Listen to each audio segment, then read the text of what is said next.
Well, hey, everybody. Welcome back to yet another episode of BiblioFiles. It is a joy, nay, a pleasure to see all of your smiling faces. How are you guys doing today? Doing great. Good. Doing Great. really well. I have an icebreaker question for you. I love when you do that. Me What too. It's not very deep this time. What is your favorite going to the movies snack? Mm. What's your theater snack of choice? Peanut butter M&Ms. Ooh, okay.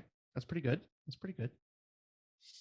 It's the ones that come in the white box and they're long. They look like long pills, but they're red and they're They're really selling them. Oh, guys. hot tamales. hot tamales. There you Hot go. Hot tamales. tamales. It's been a long time since I've been to the Hot movies. tamales, good and plenty, that kind of thing. Not good in place. Hot tamales. Gotta be hot tamales. Okay. Tamales.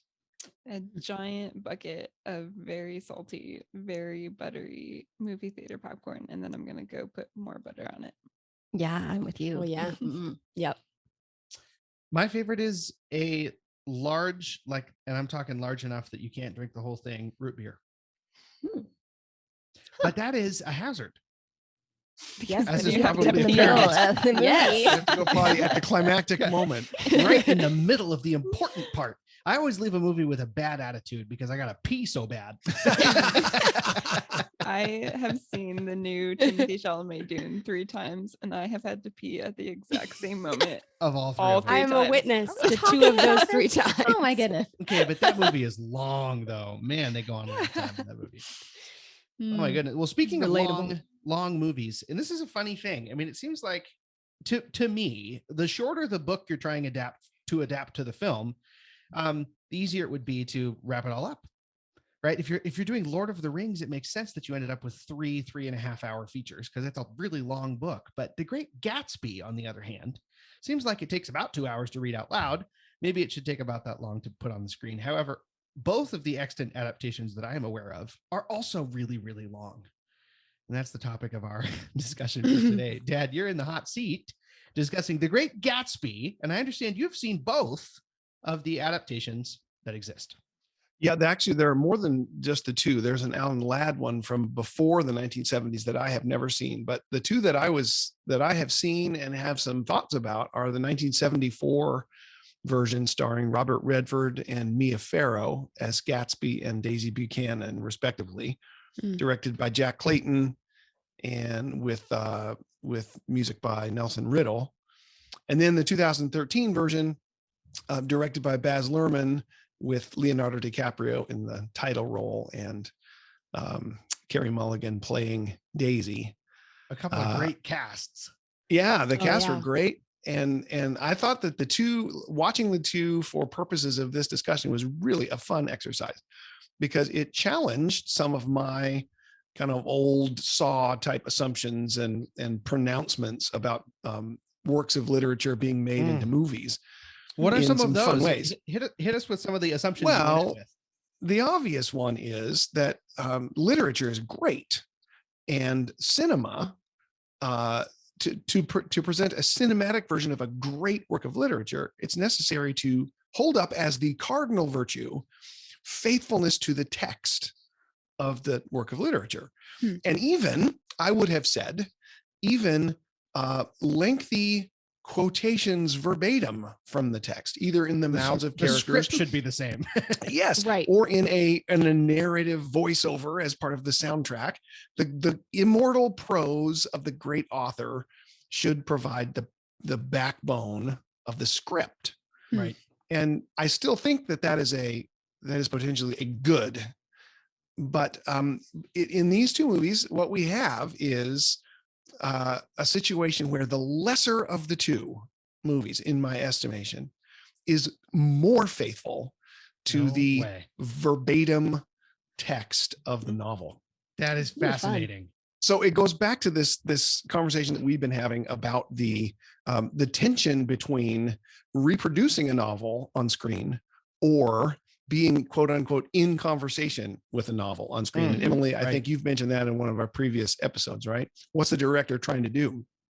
And I would argue that in the 1974 version, Jack Clayton is trying to reproduce as faithfully as possible the novel in his own way. He's trying to give his own reading of Fitzgerald without interjecting too much of his own conversation about what Fitzgerald might be saying. But I would also argue that Baz Luhrmann is doing the very same thing in his own voice, in his own day and age. I would say that both of them appear to be trying to explain Fitzgerald's original and to be as faithful as possible to what they think Fitzgerald was trying to say back in 1925. And you got to think about this for a second. Why would they try and do anything else? I mean, the truth is, Well, good point. The Great Gatsby could be the perfect 20th century novel. Right. Mhm. Not only is it perfect in form, not only is it perfect in execution, not only is it just pristine beauty, but I think it's still as relevant today as it ever was. I think it was just as relevant in 2013 as it was in 1925. It was just as relevant in 1974 as in 1925. In other words, there isn't any reason to make a movie of The Great Gatsby, and I'm sure Clayton and Luhrmann would agree on this, except to speak it to your own generation. Yeah. Right. But the thing to say is what Fitzgerald was trying to say to his. So the question then, if they're both, if I've got them both in the category of faithful reproductions, Right. the question is, why does one of them succeed and the other one fail? Because that's what I think really happened. I think we've got a good cinematic adaptation of literature in Baz Luhrmann's 2013 version. And we've got a bad one in Clayton's 1974 version. A bad one. You said something to me after you watched that first one that contradicts that. Well, let me explain what I mean. I appreciate the 1974 version, and I think there are things about it that are praiseworthy, but I don't think it works as well. I think it's the lesser movie. It's the weaker movie. Comparing It's the not two, a bad it movie. comes out It's behind. just not as good. Yeah. I mean, I don't know how you would define that. It was a commercial flop. It was a critical flop. Made no money in the box office. Nobody says it was great. Do you? Go ahead. Just to interject a little humor here. Our aged grandmother, your mom, Dad, told me this morning that the reason that the Robert Redford one was a flop in her memory is that Robert Redford is supposed to be a hunk and he does not die. That's not what Robert Redford does. Right. And everyone was so angry in her generation that Robert Redford was not going to be the successful hero of the end, but in fact was going to die, that it flopped. Yeah, the way I remember her saying, I remember this from my own childhood. She said, Robert Redford can't play a loser. That's not how this movies are supposed to go. Huh. Yeah. In other words, not to put too fine a point on it, the reason the movie flopped is because that entire generation missed the point of The Great Gatsby. Well, we had a great fisticuffs conversation about it, Grandmommy and I, this morning. And I said, so in other words, it worked. I mean, the Gatsby character actually is supposed to be this tragic hero who you're railing against the skies when he dies at the end. So wasn't that the point? She didn't see my point of view. No. Wow. Well, I think there might be more to it than that, but there is an issue of casting, right? Yeah. Which doesn't exist, of course, for the novel. And it gives Clayton on the one hand and Luhrmann on the other hand, a chance to either succeed or fail. And I think that Clayton failed and Luhrmann succeeded. And, this isn't necessarily a literary conversation, except tangentially. It's a conversation about movies and about casting in particular, and about movie stars in particular, right? But it's linked to a literary conversation that I want to suggest. And it is this. Robert Redford as the Great Gatsby, Robert Redford and Leonardo DiCaprio are both iconic face of their generation movie stars. Absolutely. And as the director of casting, you can't put either one of those actors in the movie as Nick Carraway. That's fair. Yes. That will not work. The producer won't pay for it, right? The audience won't come to see it. The actor that you've got to play Gatsby next to it is probably not going to take the role. It's a lose-lose all around, right? For Robert Redford to be Nick Carraway or for Leonardo DiCaprio to be Nick Carraway. Yep. However, Redford in that situation is then stuck in the 1974 version of the movie playing a minor character. Right. Because it Yeah. turns out that in the Jack Clayton version in 1974, Nick Carraway is very clearly the protagonist for a couple different reasons that I want to kind of flesh out and see what you guys think of. So for this reason, 2013 version, Lerman's version works better because while Nick Carraway is the main character and the narrator, Jay Gatsby is clearly the protagonist of the story. It's about Leonardo DiCaprio's character. And so his star power, his prodigious acting chops, his subtlety, his ability to protrude an inner life out onto the screen, right, are given full reign to fill the role in the movie that they're supposed to fill, which is main topic, main subject, center of all attention. And the distinction you're drawing is between protagonist in the way that the story is set up and main character narrator, right? Yeah. So there was a conversation going on between the two directors about who the real protagonist of the story is. That's what I think. That's Cool. the thing I'm getting to. In the 1974 version, the protagonist and the main character are the same person. It's a story about Nick Carraway. And we've actually given this reading to the novel on occasion when we teach it, because the Nick Carraway story is profound and moving, right? And his decision to go east as a young man, his growing disillusionment with how things go in the East, and his final rejection of the whole life, and his return back to home where you can live in a house that has your name on it and everybody knows you, right? Right. And in that story, Jay Gatsby is an object lesson. He's what's right and what's wrong about the decadent East. But if Nick Carraway is both main character and protagonist, and it's really a story about him coming to this realization, then Gatsby is, as an object lesson, viewable only from the outside. And the fact that the story happens in narration takes the forefront, and Gatsby's own lines in the novel become nothing more than just examples of what Nick is saying to us about him. And so he's one step removed, Gatsby is, as a character. He's an object lesson. He's not cardboard, because he's a pretty dramatic object lesson. Well, and the plot takes care of that, right? I mean, the things that happen are really dramatic. Right. And I think what Clayton did by deciding on Nick as his protagonist and telling the story from Nick's perspective is he had Redford play Gatsby as a minor character, as an object lesson, as a glorious, beautiful, hunky, special, glittery suit wearing object lesson. Yeah.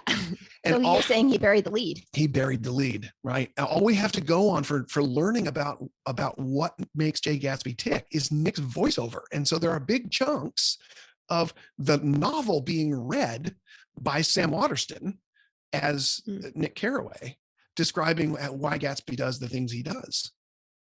And so this is the perfect object lesson. On the one hand, it's textually very, very faithful. We get big slabs of the novel, but it's not doing anything for us as a movie by allowing Robert Redford, the great Robert Redford, to sweep us away cinematically. And so the life is all out of it. It's lifeless. That is amazing. That Yeah. is. Because on the other Go hand, ahead. I literally mentioned, Ian, that Tommy McGuire is a fantastic Nick because he simultaneously can command the screen while also being completely see-through. Yeah, And and also kind of forgettable. I mean, sorry, Toby, if you hear this, I love you. You're wonderful. Your Spider-Man will forever be the very beginning of my superhero obsession. However, And tell everyone about BiblioFiles. yeah, and tell everyone about the show. Please, Right. God, if you are hearing this, the next time you get in front of somebody, mention BiblioFiles. But no, I think Tobey Maguire is kind of forgettable in the role. It's not that he doesn't do it justice. It's just that the camera's trained on Leo, which I didn't even think about that, Dad. That contrast is really stark. Well, I was going to say that I didn't think that Tobey Maguire was a good choice for Nick Carraway, because at least if you're being somewhat true to the story, Nick Carraway is not a wholesome young man. Okay, so we're Spider-Man can't play a wholesome young man. I'm sorry. That's great. No, put a pin in that, because I want to come back. I want to talk more about the Lerman version, but I want to let Dad finish his point. So draw the contrast for us now. You talked about the 74 reason and why it fails. Why does the Baz Luhrmann version get it right? How does it succeed? Well, there's I think there's a literary assumption. Now, I'm putting words in Lerman's mouth, of course, but a literary assumption that the protagonist and the main character of the story are two different people. That this is the story of Jay Gatsby and his impossible dream told through the eyes and the next door experience of Nick, the narrator. Right. And so everything is brought to us by Nick personally, but it's not about Nick. It's about Gatsby. Mhm.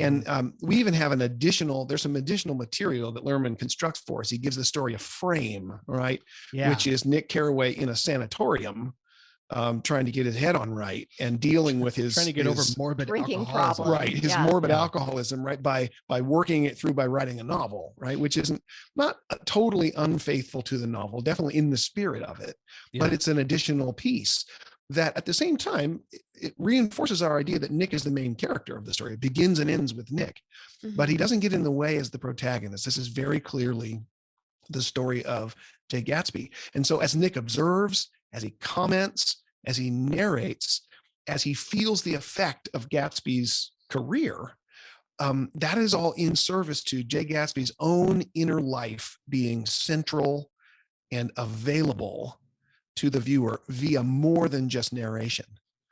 And so we actually get Leonardo DiCaprio gets the chance to communicate to us directly about how Gatsby is doing, what he's thinking, what makes him tick.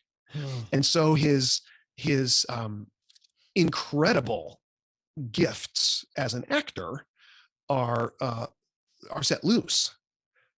And we watch his story too. So, for example, in the climactic scene in the Plaza Hotel, when Fitzgerald's text reads, Gatsby at that moment looked as if he was going to kill a man. Right. The look on DiCaprio's face and the way that his jowls are shaking and the fury that's coming out of his eyes.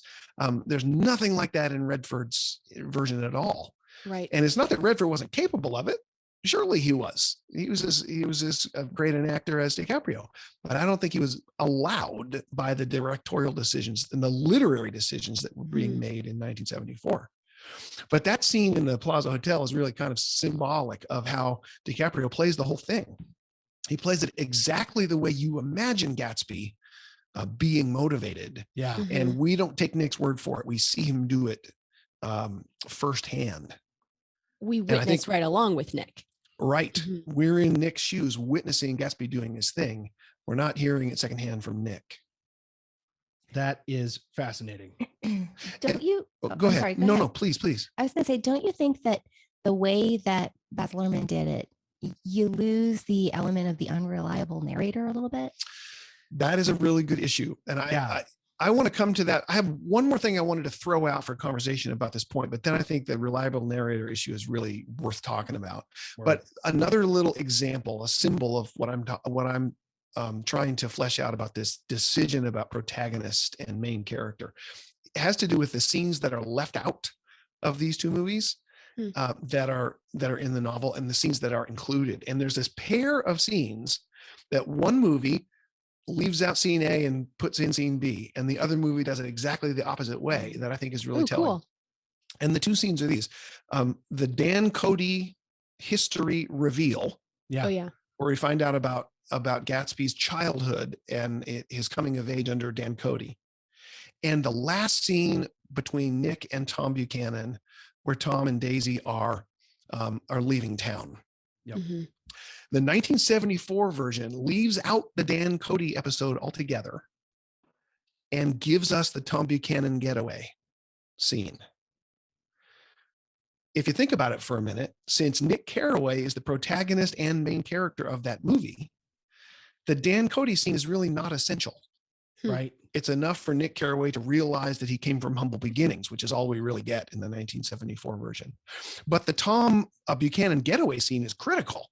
Yep. Because it's the part where Nick realizes and makes a final judgment on Tom and Daisy being that kind of person. That They're are a gonna- rotten crowd. Yeah. They're a rotten crowd, exactly. So the leaving out of the one scene and the inclusion of the other is critical if Nick Carraway is both protagonist and main character. But if you look up at the 2013 version, it's exactly reversed. the Dan Cody episode is more or less central to the reveal Mhm. of Leonardo DiCaprio's character, and even gets an extra scene attributed to it. Yep. Lerman has the screenwriter write an extra scene where Gatsby is fixing his yellow car and he's doing a confessional to Nick Carraway. And actually, when Mom and I were watching this movie, she turned to me and said, "That's not in the novel." Yeah. No. It's not in the novel, but what it is it's in the spirit of the Dan Cody episode, which is absolutely critical if Jay Gatsby is the protagonist, right? On the other hand, the Tom Buchanan scene is left out. And the Nick turning his back on Tom and Daisy and saying they were that kind of people doesn't get treated at all. It's not necessary. It's voiceover. It happens in voiceover instead, actually. Yeah. Well, it is there in the. I was going to say, I remember Carrie Mulligan taking her daughter's hand, and the butler answers the phone. Right. Yes. Lets them leave. Right. But it's not, it's dramatically shortened and abbreviated in comparison to the novel. Well, is what it is. I'm talking about the scene where he meets Tom out in the street. Oh, yes. Right. Oh, Okay. Where he meets Tom in out front of the jewelers, in front of the jewelry store, and then they go in to buy a diamond necklace or whatever it is. Remember that? Mm-hmm. Yeah. And Tom reveals that he put Wilson on Gatsby's case when Wilson came and said who was driving the car. That scene is left out, and I actually saw an interview with Baz Luhrmann where he said, we filmed it. We filmed the scene. And then the interview, I was watching it on TV somewhere, the interview cut to the actual footage of the scene shot by Baz Luhrmann with Tobey Maguire and the wonderful Australian actor whose name I just forgot playing Tom Buchanan. And they shot the scene, but he left it out. And I think the reason is that it wasn't necessary because it's Jay Gatsby's story. It's the Leonardo DiCaprio character's story. So anyway, that pair of scenes sort of is kind of an object lesson of what I was trying to say. That is so great. I think that is so cool. I think I might agree with you about that. I mean, having not seen the 1974 version, but the gloss that gives to the Baz Luhrmann version makes a ton of sense to me. Emily and I rewatched it to prepare for today's discussion. And we also came down on a debate of sorts about Luhrmann's reading, and if it is ultimately if he gets everybody right, I guess is the question. And it sounds like Mom's on about that too with the reliable narrator situation. Yeah, and Missy, you should chime in here on that issue of reliable narrator. Well, I just think that in the story, in the Fitzgerald book, in the novel, Nick Carraway is an unreliable narrator from the outset. He is, in a real sense, just as despicable as the rest of the people he's running around with. There are all kinds of insinuations and ironic when he says, "I refuse to pass judgment on anyone," because he then spends the rest of the novel doing just that, right? Absolutely. And on a lot of other things too. Participating as well as judging. Yeah. And all the degradation. So I had a hard time believing the Tobey Maguire casting of that. Oh, just because Tobey Maguire is more clean scrub looking? He didn't really work for me because he was such a wholesome guy. Well, he was Spider-Man, and then he was Seabiscuit's jockey, and I don't think anyone has ever seen him since. Seabiscuit's jockey can't play Nick Carraway. That's what you're saying. Yeah. And in Luhrmann's take on this, it was a very sympathetic portrayal of Nick Carraway. He brought Gatsby to the surface, right? And all of the degradation that happens with Nick Carraway, his participation in that is kind of unwilling. He's just kind of drug along, and he's corrupted by these people to some extent. But then he says, "I've had enough," and kind of walks away. And it's not that there's nothing of that sort in the novel, but it's not nearly as strong in the novel. I would agree with that. I can see what you're Emily, saying, but what I appreciate about the Tobey Maguire reading is that Nick Carraway is from the Midwest, and there's this particular kind of boy that comes out of the Midwest, and I think that it's embodied by Tobey Maguire. And it's not that doesn't necessarily mean that they aren't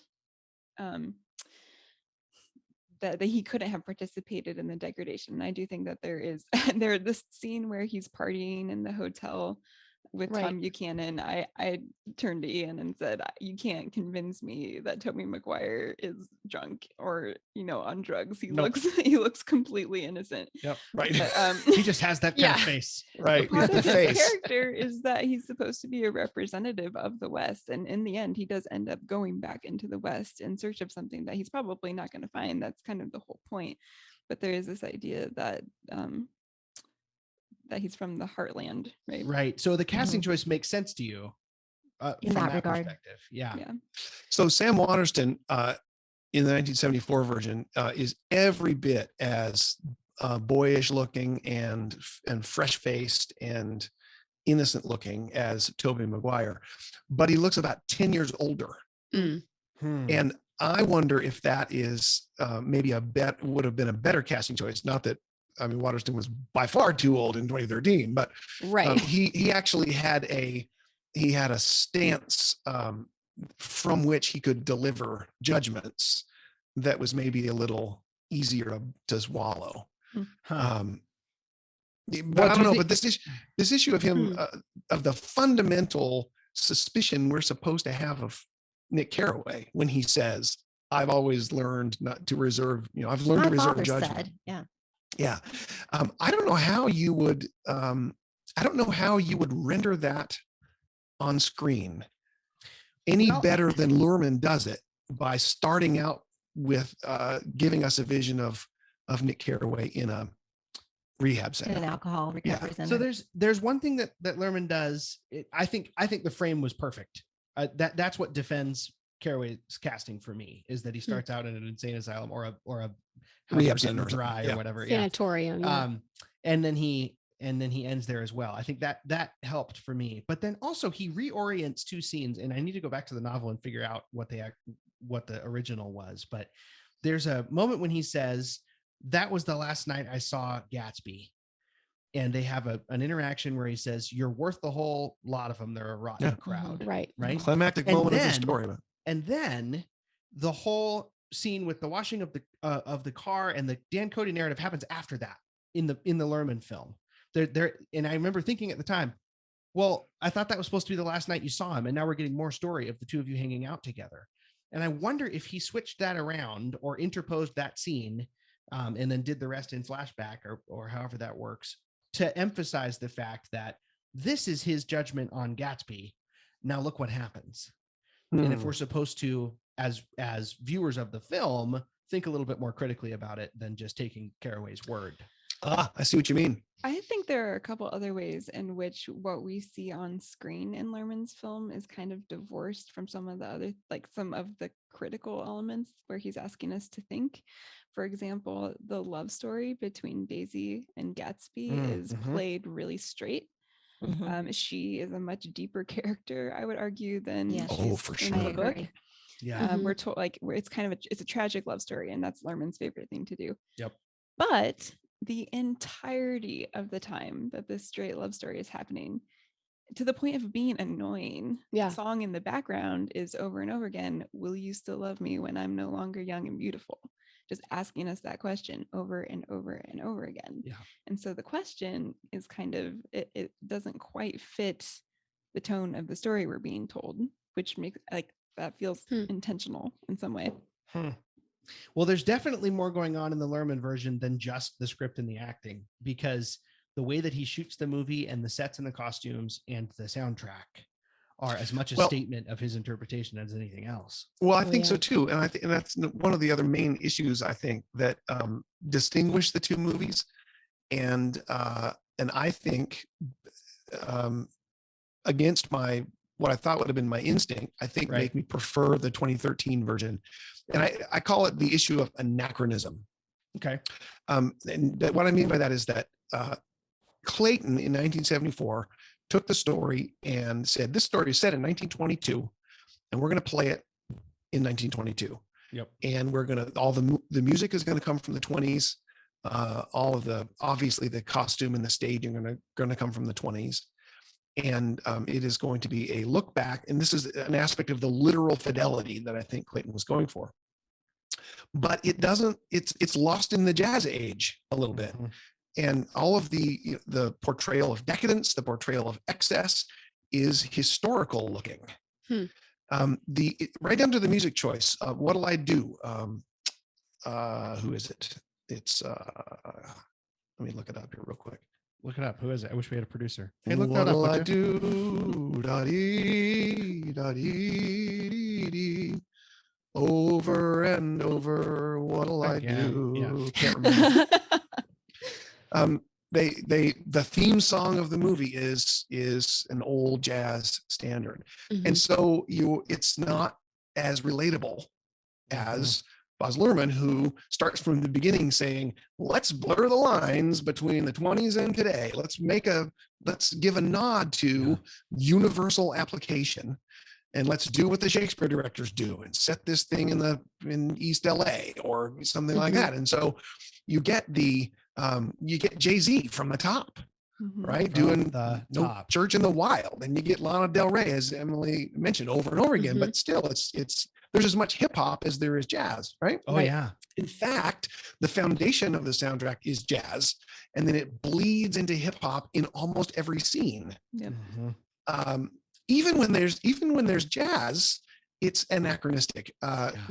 One reviewer that I read pointed out, kind of looking down his nose, that Rhapsody in Blue by George Gershwin is 2 years early. Come movie on. Whoa. A movie set in Come on. 1922 did not have Gershwin in it yet. That is so silly. Isn't that funny? But That's really funny. the reviewer gave Luhrmann credit for doing the anachronism on purpose. Right. So I don't know. I think maybe the anachronism was effective, because what we all say about Gatsby is maybe it's not universal. Maybe Gatsby's not going to be relevant 500 years from now, but it is relevant 100 years later.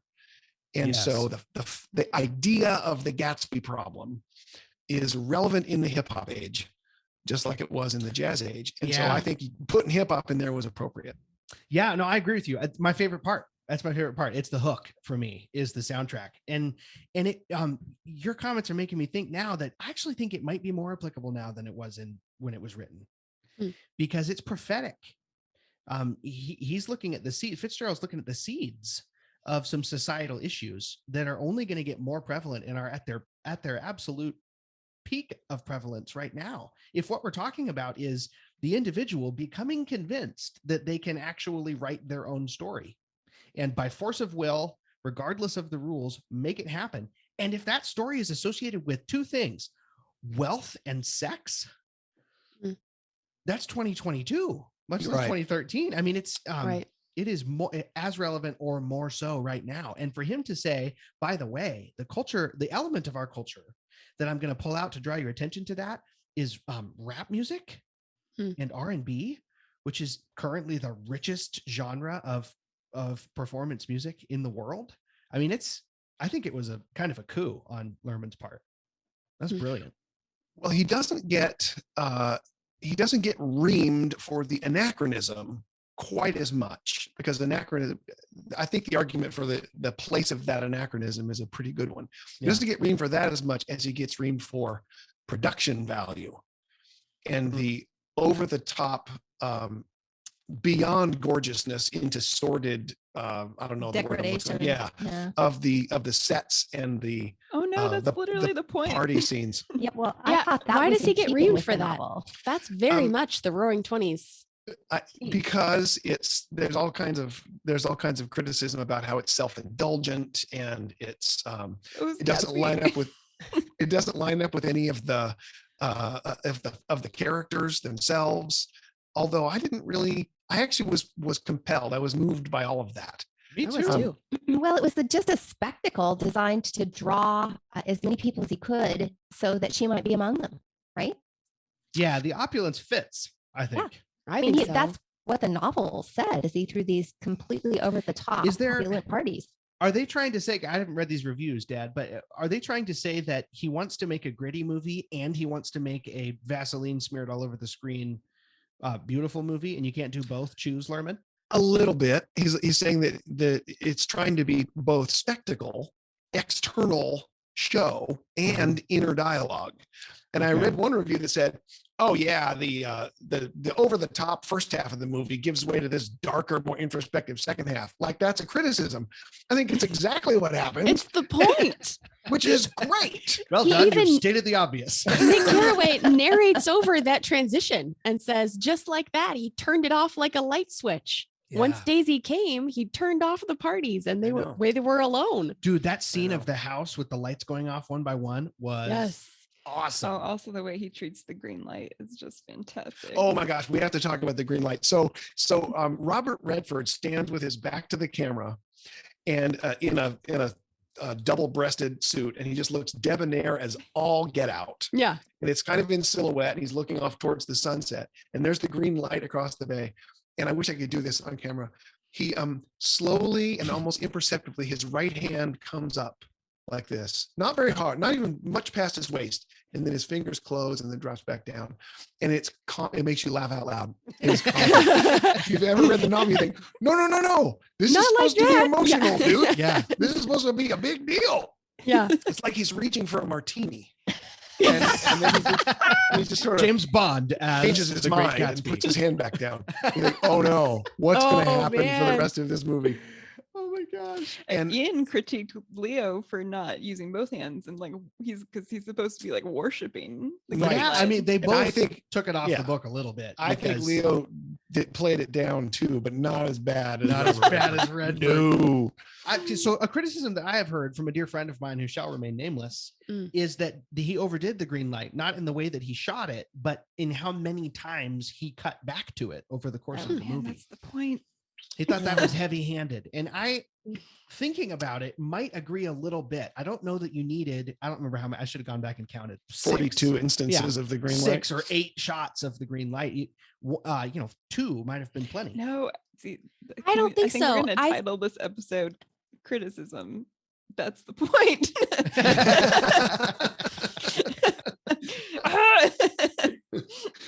Sorry, Yeah, I Megan, don't know go if you ahead. can oversell the whole point. Yeah. I think I loved how many times it came up, particularly because it gave that scene punch where Daisy and Gatsby are together again. They're in a pile of his shirts because he's been throwing them around the room like they're nothing, and she's Right. crying. And he is comforting her and looking out the window where At he the green tells her light. in the evening, you can see the green light. And the overdub or whatever it is, Nick Carraway's voice over the top of the scene says he knew in that moment that his count of magical objects had decreased by 1. Yeah. Or it says something like, I wonder if he knew in that moment. And he's looking out the window with that fierce gaze. And I think I don't think it would have landed as well had he not just talked about the green light again. And you were thinking to yourself, what the heck? Why are you on about this? We're supposed to be thinking that. Yeah, that's a good point. I actually remember watching that scene, and I can't remember which one it is now. This would be way better if I did. But in the book, it says he did. He knew that his count of enchanted objects had diminished by 1. And in the movie, they flip it and say he might have, or I wonder. If he did. Yeah. And it's one of the other. Either Fitzgerald said I wonder, or Lerman said I wonder. But it's different. They rephrased that, and I thought that was kind of it enhanced. Again, it's the an scene. interpretive It's a narrator choice. versus protagonist choice. Absolutely. Because who needs the symbol when you've got the reality? Yeah. Is that the idea? The Yeah. problem, another problem I had with this particular version is that I think they really did. You mentioned that they made Daisy a much more thinking person, Yeah. a deeper, more three-dimensional character. Mhm. And I don't think that's a true reading of the story. And I couldn't buy her leaving at the end once Lerman had gotten his hands on her and made her deep. I agree. That's a really good point. That's my main criticism with Yeah. the movie, that he tried to make her sympathetic, and then he dropped her character and didn't explain the most horrifying thing that she did. Right. Yes. That How can has we to be- sympathize with there that? has to Only be a like you reason. said, I think I vapid person wrote could do myself that. into a corner. I'll just have her leave now. Yeah. Yeah. I think one of the main takeaways from the story is that what's so tragic about Gatsby is he doesn't realize that he's too good for Daisy Buchanan. Right. And unless she's not worth it, the thing doesn't work. And I think Carey Mulligan's character is Too worth it. almost sympathetic, Mhm. Well, and part Mhm. of the reason for that is that and I think this is added. You guys can correct me if I'm wrong, but she gets his letter on the eve of her wedding, Mhm. and that's where all the tragedy comes from, right? It was too late. It was too late. Oh no, right? Instead of getting sick and tired of waiting for a rich guy and marrying the next one that comes along. Right. Right. Knowingly abandoning him. Yeah. Yeah, you're right. It's a flaw. It's definitely a flaw. So, and by contrast, why can't I remember the name? It's not coming to me. Mia Farrow. Oh, Mia yeah. Farrow's Daisy Buchanan is as shallow as can possibly be. Even her voice, her tone of voice is flat and cloying, and obviously Mia She's Farrow's a Jordan Baker of a character. she's an actor with chops. She could have done it anyway, and Right.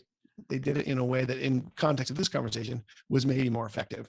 Hmm. But Yeah. it couldn't overcome the fact that everybody in the 1974 version was an external set of actions and words rather than a living, breathing character that the actors were somehow communicating to you. So do you think the morality tale that Fitzgerald was truly giving us through the story frame and all of that is lost in the Lerman film? That's a great question. What do you guys think? This is the point that Ian and I kind of We've tuffled about. debated this. I think that in spite of the fact that he reads Daisy perhaps too deep, in spite of the fact that he may not portray Nick Carraway correctly, I think that the character he does get absolutely right all the way down to the bottom is Gatsby. And despite the fact that Nick's kind of final word on him is "you're worth the rest of the bunch," we can see Gatsby making his decisions, and it's drawn to our attention that he really kind of his it's not good enough to just have Daisy. He has to up the ante. Yeah. We know that he's lost one of his enchanted objects. Now he's got to go out and make sure that she'd never loved anyone else. And we see him kind of building up this perfected story and kind of crushing people in his wake as he does it. And I think that we get that whole story arc in a way that does communicate the point of Gatsby's character. I agree. I totally agree with that. By contrast, you don't know anything about Gatsby at the end of Redford's version, other than what Nick tells us. Nick's opinion. Yeah. Yeah. I'm willing to be persuaded by that. My initial read on the Lerman film after rewatching it here was I think you pulled a punch a little bit in having Gatsby come out as a tragic figure. You can be a tragic figure in a bunch of different ways. You can be a tragic figure by being a good guy who got a bad situation, or you could be a tragic figure by being a guy whose heart and head ran away with him, and it's a cautionary tale in that sense. And I think Fitzgerald sort of leans towards the cautionary tale, I do particularly given how unfaithful Nick Carraway is as a narrator. But this conversation makes me think that my problem with the Lerman movie has more to do with Tobey Maguire than it does with Leo DiCaprio and Baz Luhrmann. I agree because of one scene in particular that struck me this time watching through. There's a scene where one of the big parties has ended. It's the party where Daisy actually comes. It's huge bacchanal, just like usual. And you watch the last car drive away and the gates close. And on the gates, there's this Latin phrase that means always faithful, or faithful to the end, I think is actually how it's translated. And in front of the gate with those words in the background, the characters who were not supposed to have noticed, the remnants of what Gatsby actually does for a living, the bootleggers and things, are being beat up violently in front of the gates. And you see that, and the scene hovers there for a moment, enough that it's imprinted on your mind that where all this came from is seedy underbelly. He's a criminal. And the reason for it is there on the gates, but it's almost like to ask you a question. Does that make it okay that he is the way he is? Is this justification enough? Faithful to the end. Well, you got to ask really faithful hollow. to what? Yeah. I because I like that. once that line that Lerman keeps in, that you guys keep going back to, about the objects being diminished by one, the magical objects being diminished by one, the word object is really important there. Oh yeah. Sure is. Right? Because I question the love story element. Oh, absolutely. Uh-huh. He Oh, was yeah. not in love with Daisy. He was, objectifying her and equating her with money, and thus the envy and the with demands himself, that with she a vision would of say. himself. Yeah, absolutely. It's all rooted in his own self-image and identity issues, But even so, he's demanding that she say she never loved her husband, and that she never And loved then anybody take but up him. residence across the water from her Right. husband. Exactly. We will stay right here. We will live across the water so that he can look at you with me all day long, every Right. day. Yeah, it's just about envy. I don't know. What am I saying? What am I saying? That maybe he didn't dismiss the morality tale because he kept that line in? And I hope you were paying attention, because it went by pretty fast. Well, I don't think that The Great Gatsby would still be around if all it was is a cautionary morality tale. Yeah, I think it's the deeper only, than that. the only morality tales that have stuck around that long are Aesop's fables. Yeah. It's a novel, right? And so there's some subtlety there that I think Lerman absolutely captures. The thing that amazes me, sorry, Dad. No, please. The thing that amazes me is that he managed to avoid punching his viewer in the mouth when his viewer is Gatsby. In our day and age, and in modern America, the viewer is Gatsby. We are given to exactly the things Gatsby is, and you could say that about any human from any period of time, except you could particularly say it about us. And I think maybe he had to, in some ways, soften the punch so that we'd keep watching all the way to the end. And I think Megan's right. I think that scene with Always Faithful as the reason for Gatsby's actions does pose us a question. Yeah, faithful to what? Faithful to Daisy, or and what you're faithful to money? is yourself. That's what he's faithful to, is himself. Well, yeah, faithful to yourself. It coupled with that iconic scene where he says, "Can't rewrite the past." Of course you can. Of course you can. Yeah. Of course you can. But why would you? Because you are rewriting your own narrative in service to your own hymn of glory. Yeah. Faithful to the end to your own self-image. I mean, that's despicable. Yeah. Well, and I think in contrast to the novel, I mean, I think the novel critiques the culture broadly of the Roaring Twenties beautifully, but Lerman seems to emphasize Gatsby's fatal flaw of individualism and the notion that he's the captain of his own fate, maybe more so than Fitzgerald does. I mean, I think Fitzgerald's actually concerned with drunkenness and wanton sexuality. Like, those are some of the things he's actually writing about. And Lerman sort of takes those as a given and focuses instead on this rabid pursuit of self-image and glory. What do you guys think about that? I think maybe there's something to that, except in Fitzgerald's defense, he closes his novel with the greatest sentence in American literature. Good point. Yeah. That speaks to that second thing, right? So we beat on, boats against the current, drawn back ceaselessly into the past. The plan, the project of self-creation and narcissism is doomed. Yeah. Right. But you guys will not believe this. Clayton leaves it out. Are you What? serious? No. In 1974, the movie ends some other way. What? Wow. What? Well, that was a miss, buddy. So by contrast, Lerman gets it, at least to a degree, because he gives us that last line, right? He even puts it up on the screen, sweet right? Tobey We Maguire see say Tobey it to us. Maguire's Yeah. typewriter, or like his words on the As he screen. writes So it, right? cool. Guys, that is as dumb as the recent film The King, starring Timothy Chalamet as Henry V, in which the director and writer rewrote the St. Crispin's Day speech. What? Okay. All For right. what He gives a possible speech. reason? He pauses, he addresses the troops, he gives a speech that is supposed to be enthralling, and he doesnn't use Shakespeare. You're right. Well, he That was could a miss. hardly. That's that level of dumb.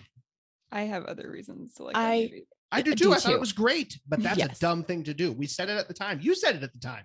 I did not say it at the time. That was your father that said it at the time. I did. Yeah, it's a whole BiblioFiles episode in our archive. Did we really I talk said about it that? at Is length. fantastic. You mean? You said it. We On talked recording. I about think this I think before. that's a silly thing to do. I can't believe Well, he if didn't you're gonna- end with that line. if you're going to put a cinematic treatment of The Great Gatsby on film, there are a handful of lines you pretty much have to include. And The Boats Against the Current is the first of them. Yeah. Yeah, that ought to be the most important part. Write it backwards from there. Work backwards. So anyway, what I think is that, and this is kind of what I came away from, I have to rethink my underlying assumption that I've gone into the whole subject of cinematic treatments of literature with, which is the more faithful to the text, the better the movie. I don't know that that's true in this case, but I came away thinking instead, the more faithful to the theme of the movie, the better. Yeah.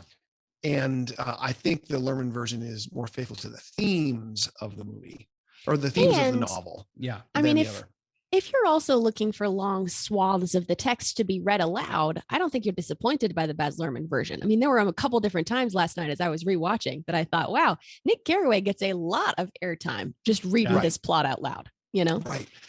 Yeah. Only by comparison is Luhrmann not as textually faithful, because this other one was great long swaths. With no action happening on screen. I actually stopped halfway through. I tried to watch that movie and I could not do it. The 74 one? Yes, I knew it was iconic and it was Robert Redford. He's eye candy. I mean, of course, I'll watch it. I could not. I turned it off. I was so bored. I know. My goodness, you guys. I like that point. I think that makes a ton of sense, that the real issue involved is faithfulness to the heart of the story, to the theme of the story. And I like the impulse from Baz Luhrmann to apply that story to his own viewers. And it really does seem like he's sidling up next to Fitzgerald and saying, "Hey man, I get you. Give me the mic." I also think that he did a great job of saying, "Oh yes, this is the story that I, as a director, need to tell." Like he was the director for that story. Yes, you mean the Baz over the top Luhrmann? Yes. Yeah. Dude. Well, yeah, his style, right? You can trace his style in his movies, and it's absolutely appropriate for always Gatsby. working up towards Gatsby. Yeah. Agreed. What a great movie. You guys, that was so fun. I love this. I love this so much. We're going to do more of this. We're going to do it again in about a week. And we can't wait to bring you yet another episode. In the meantime, see if you can sit through the 1974 version. Doesn't sound like any of us really could. And go enjoy Baz Luhrmann's Great Gatsby, because it is quite the treat. Thank you as always for joining us, and we'll see you next time around on BiblioFiles. Happy reading. Happy reading, everyone. Reading.